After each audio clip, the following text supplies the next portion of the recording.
Hi guys, I'm back again because I wasn't actually going to film a video today because I've got a meeting to go to very shortly, but I was like really inspired by another channel. I'm not sure whether to mention it or not, but like I won't mention the name because I haven't asked, but it just reminded me of something which obviously I've literally just started YouTube, so I don't want to I'm obviously everyone finds their way at their own point when they do anything. This is going to be a bit of a philosophical video, and I have a couple of notes, but I just have a bit of a topic to just discuss. So she has been very open about her mental health on her channel, and in this last year with lockdown and everything, it's just really made me see more now that I think people forget, but everyone has their own mental health, and everyone has their own problems, and it's not a one-size-fits-all moment, because in schools and things, I feel like in the people sort of have a one-size-fits-all system with school, don't they? So you kind of come to believe that everyone has the same recipe for happiness and living life, because everyone's just taught the same lessons. So it's kind of not really the case, because I suppose teachers are even taught how to talk to people in different ways, and I suppose as a student you do the same thing. But being in school, I feel like some people, I was even going to say some people don't struggle and some people do. I feel like people struggle varying degrees with different things. There could be someone who, has a really challenging, violent, abusive family life, who really struggles to remain calm and has potentially behavioural problems. And there might be someone on the other end of the spectrum that basically is struggling with mental health issues. Honestly, mental health is a huge spectrum, so I'm not even going to try and say that, but I'm saying it comes at all levels. And obviously it's natural for us all to focus on ourselves rather than other people's problems, because then you're absorbing someone else's problems, which again is not going to be healthy for you. But being aware on some level, even though you're prioritizing yourself, which I always would advocate to prioritize yourself, because if you don't, you will get overwhelmed with other people, and without being rude or saying it's not my problem, it's actually not. And understanding that we're all people on this planet, our own person, and you're not responsible for someone else. Obviously having kids, you're going to have a sense of responsibility. Even putting a YouTube video on the internet, you have a sense of responsibility as not to say certain things, but being responsible for a whole person's problems and then not taking responsibility for that really is quite bad. Because she even said this thing on there, and it's kind of tricky because I'm going to just say this. So for example, if someone is struggling with, she talked about this, apparently I'm not going to name any names, there's a girl on YouTube apparently that has an eating disorder, and she's getting a lot of attention from it, or something, and her viewpoint was, being on the internet, she's using her platform to glamorize it, as to be seen in some ways glamorizing it. And this is literally, I'm trying to keep this as to the point as I can and try not to offend, but at the same time I can really see what she means by glamorizing something, because unfortunately what I've noticed with narcissism is that people, when they want to receive attention, which is natural, and that can be involved with lots of mental health related / other things, you might need everyone needs attention, but receiving that attention in the wrong way, maybe by focusing a huge amount upon the fact you've got an eating disorder in order to accumulate sympathy and attention. And as much as that might work for her, it's kind of creating a really bad idea for other people. So I'm not to say that she should be blamed for having an eating disorder, but it's tricky because it does swing and roundabouts at the end of the day, because literally people might find comfort from seeing her recover, because I'm not saying that she like doesn't show recover stuff on there, because I think she does. I haven't actually seen her videos, I'm literally going on what this other person said, and then it becomes like a gossip thing, which again, but as to get back to the point, I'm not blaming her, because I know that it can be a genetic disposition, and I'm not blaming anyone for any of their problems. They are given that, I think, for a reason, or like, not for a reason like in a blame way, but more of a, they've got that problem and that's for them, and yeah, not like saying that you shouldn't have it, but everyone has their issues is what I'm trying to say. But I just think it's so tricky. I always think things do swing in roundabouts though, so like if someone is being like extremely creating a lot of negative energy and then someone else is creating a lot of positive energy, it kind of all balances itself out in the end. But I mainly I wanted to talk about autism as well, which is kind of a weird direction to go in from this video, I feel like. But at the same time, I watched a video on autism the other day. I have a very close friend which is autistic, and I don't think honestly it's as... The thing is, I was just interested in it because I see traits in him which I would associate with autism in myself, okay? So I'm not saying I'm going to go off to the doctors and get diagnosed with autism, because honestly it doesn't affect me to a huge extent. But I watched a video of, and I don't think being treated for autism is really going to help me out very much, to be honest. I actually might potentially learn some stuff about it, or from my friend or anything. I don't know if that's the way to go, but anyway. My point is, I saw this woman on YouTube, and she is an adult diagnosed with autism. She was like 30 or 35 before she got diagnosed with it, but she was kind of things like where, and I've seen this throughout my life in schools and everything, I think a lot, because they say everyone's on the spectrum, don't they, which is why I'm saying I don't really want to be diagnosed with it, because I feel like I'm not high up on the spectrum enough to merit being diagnosed with autism, okay? So it was little things which I've like seen in schools and stuff, about people, you know, have like little things, like little nitpicky things, or having a certain degree of attention on something in order to focus. Because the thing is about certain things about autism, is one of them is this thing called ticking, right, which not everyone like has, but if you've ever seen someone go like sort of like, or like, I'm trying to think what people do, like no, even just doing that, like literally just like getting some energy out, like it's such a natural thing. Like animals do it when they've had like, if you've ever seen a dog like shake out like that, but people do this thing called ticking, which is like, it can be anything. Like if you've got really extreme autism and you have like quite a lot of tics, they can be really like, you know, like that, or like, you know, they can like make real flexes, but a lot of people do it on a small level anyway. This is why the spectrum is there.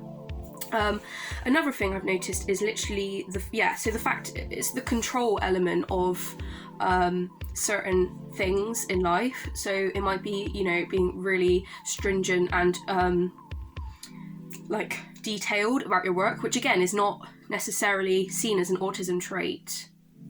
Maybe it is and I just didn't notice, or maybe I did on subconscious. I didn't really consciously think of it like an autism trait, but being really stringent and detailed about certain things can be indicative of being, you know, it's associated with autism basically. And this woman just explained how she'd literally gone through her whole life without even thinking about the fact that she could have autism, and I think she was at the point where she was struggling around social situations for some reason. From my experience, I've met a lot of, I mean, everyone's always different regardless of autism or not, being social or antisocial, or, you know, wanting to be around a lot of people, but, or not, but anyway, I thought I'd talk on that because I definitely feel like the way that we're socialised, I suppose, has a lot of benefits. Being in school and being around other people your age and like learning how to deal with it gives you the skills for like life. But at the same time, I think people, looking back, I think people did sort of like value the fact some people had autistic tendencies like within, because I always think you have like a base level of understanding besides any of the intellectual parts of your brain. We have a primal lizard brain, is what they call it, where I feel like you can sense people without even like talking to them. Like not, okay, sorry. You can sense people's baseline personality a lot of the time, if that makes sense. Like that might be a bit like, but what I mean is, if someone's got autistic traits, you can pick it up quite quickly, is what I mean. And I feel like in my schools, people were quite understanding of that, but sometimes people aren't, like, and it goes for anything. Like, you can't just, if someone's like not sensitive towards the fact you might be a sensitive person in terms of like autism, you know, I might not have been as sensitive to certain other people if they had sort of depression problems, because I did go through like a big time of that when I was like, for like a small period of time when I was on my acne pills, which I'm not going to go into now because I've gone into that on my Roaccutane video, but which is an acne pill that I took if you want to have a look. But yeah, that was largely, I think, why I experienced that. But you know, potentially after experiencing that, it could be that I was completely unable to, I think I was able to empathise with people with depression, to be honest. I don't know, they say people that have had mental health issues have the ability to empathise with each other, which is also interesting. But I'm so glad that mental health is more spoken about now, because I feel like they say hurt people. But people, you know, when you're like in school, it's so hard because you don't have that hindsight, you know what I mean? I feel like this is why kids can be mean, because like you just don't understand like what someone else is going through, especially if you're going through your own stuff. And like that's just, I always think that everything happens for a reason. So as much as I seem to be overthinking this on like a huge level, I'm literally like at peace with everything. I just wanted to talk about it at the same time. So yeah, I just feel like at the same time, I also wanted to say about this thing called, so with the whole, you know, one size fits all stuff with school, because I don't think school, honestly, as much as they try their best, I hope it carries on improving. Because I know that, like, obviously, even in my lifetime and the schooling I've had, things have improved with how people are, teachers are, there's a different way of going about things, whereas, you know, 20 years ago you'd get smacked for doing something wrong, whereas now people understand it as a behavioural problem, probably based around their family, and they're empathetic towards it and they help them rather than punish them for something that's out of their control. And so yeah, basically this creates a toxic positivity thing where, because we're used to punishing people, I mean, I'm going to go off on a bit of a tangent here and see where it goes. I feel like when people punish others when they are, you know, if someone's used to punishing someone for something that's out of their control, it creates this toxic positivity loop. And I don't know, it's just something to be aware of, that toxic positivity, I feel like, is just as bad as maybe feeling a certain way in terms of mental health.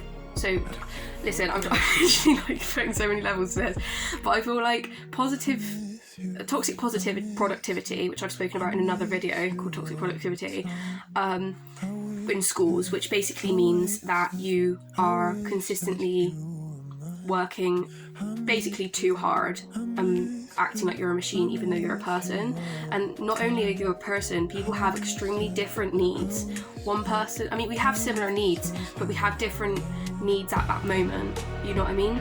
We go through development at different stages. Sometimes some people might need a lot of support at one age and they might need a lot of independence at another age, and that's just like the way it goes. But people, I feel like everyone usually will hopefully, I'm going way too off tangent here, but I feel like the toxic productivity element of like how school goes, like honestly, I feel like my autistic traits, which were in school, I feel like could have potentially led me to overworking myself. I think among other things, I can't blame it purely on that, but I think because I was so stringent on for example, like, you know, getting a certain, writing something out a certain way, someone else might not have taken so much time to get it exactly right, and they might have just said, okay, I'm just gonna write it down. whether that was the case, I don't know, but I know some people are more carefree than others. It took more energy and for me to try and get it right in my own head. So that meant that I had to overwork, and you know, you could call that my thing, which obviously it was. Was it my fault? No, but like, I'm just making the point that this can create the toxic productivity issue because of, you know, people aren't given enough time and space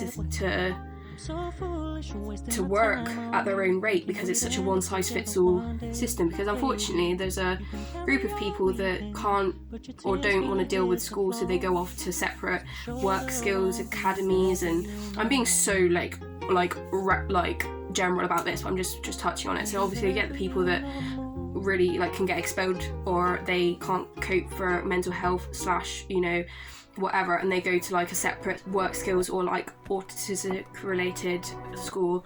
And there's people that go in mainstream school, and then there's people, you know, that get homeschooled or whatever, I don't know, but in the mainstream school, it's called mainstream school for a reason, and sometimes unfortunately things go wrong, and I know everything happens for a reason, so I'm not saying like, you know, the thing is, it's so difficult, especially I feel like, well, with anyone, I was going to say with sensitive people, but really anyone, that I do think there's also a level of sensitivity in people. You can get these things called highly sensitive people. I'm going to write that down because I want to like be able to like remember what I said.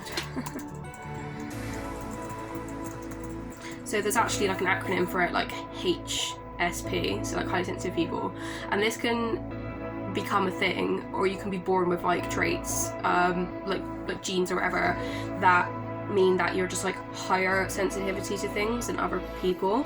So sometimes like you're like low sensitivity, and sometimes you're high sensitivity, and sometimes you're like also mixed. But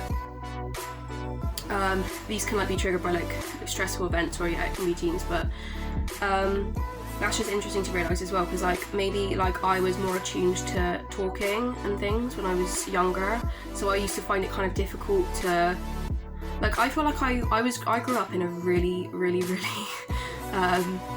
busy, loud household, but it made me quite accustomed to being able to like filter through certain noises and stuff. But if you're brought up in a household where it's a lot quieter, it can be quite difficult to cope if you're at school and there's all this noise, you know what I mean? It might be hard to focus. Like, I found it hard to focus, do you know what I mean? But I was also brought up with it as a child, so I learned how to filter out a lot of it. And this is what people don't take into account, you know what I mean? Like this, you know, people say the teachers are like, don't stop getting distracted. And I get that it's kind of a good thing because you learn not to be distracted. But if someone is told, don't get distracted, don't talk to your friend when I'm trying to teach, yeah, that helps focus attention. But the fact that someone's getting distracted could be indicative of they're used to all the noise. They don't want to / can't concentrate on the teacher because people are talking behind them and they're more interested in the conversation. That is our nature, isn't it? Like, to go to something that we're interested in. Anyway, this is why you have an adult-child situation, so adults can help you focus. But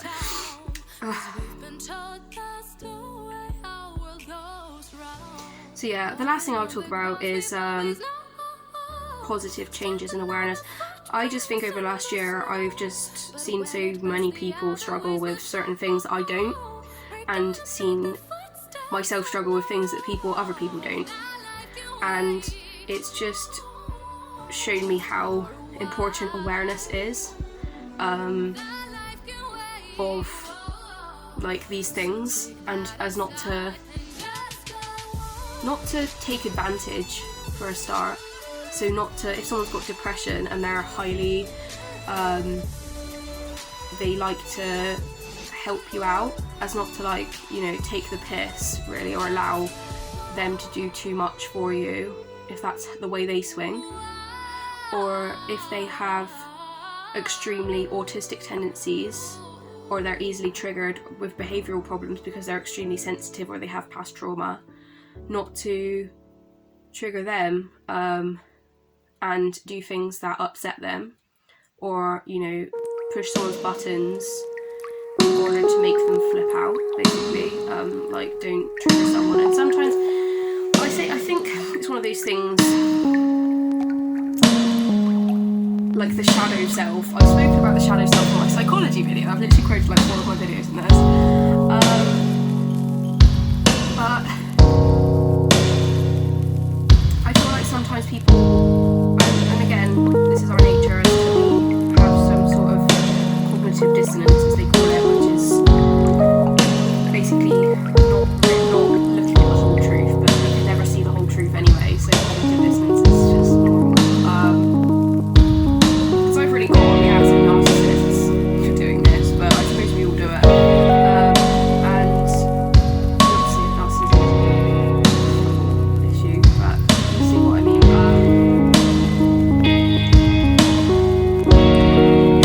What was I? I actually can't remember.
If you know that one type of person is going to not one type of person, there's no one type of person, we call them different things, but you know, if you see a very strong trait in someone for a long period of time, which is a red flag, and you know that it's just not going to change, they are who they are, and you just know that it's going to get bad,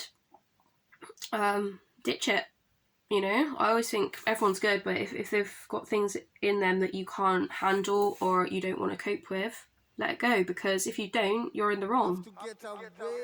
You know, but equally it goes the other way. Don't lead someone on into thinking that you want something with them if you don't, because again, that's manipulation, and it's really not a good thing. So yeah, I mean, that's really the end of the video, to be honest, but I just really had to get that out. I feel like it was like on my heart to like let it into the world.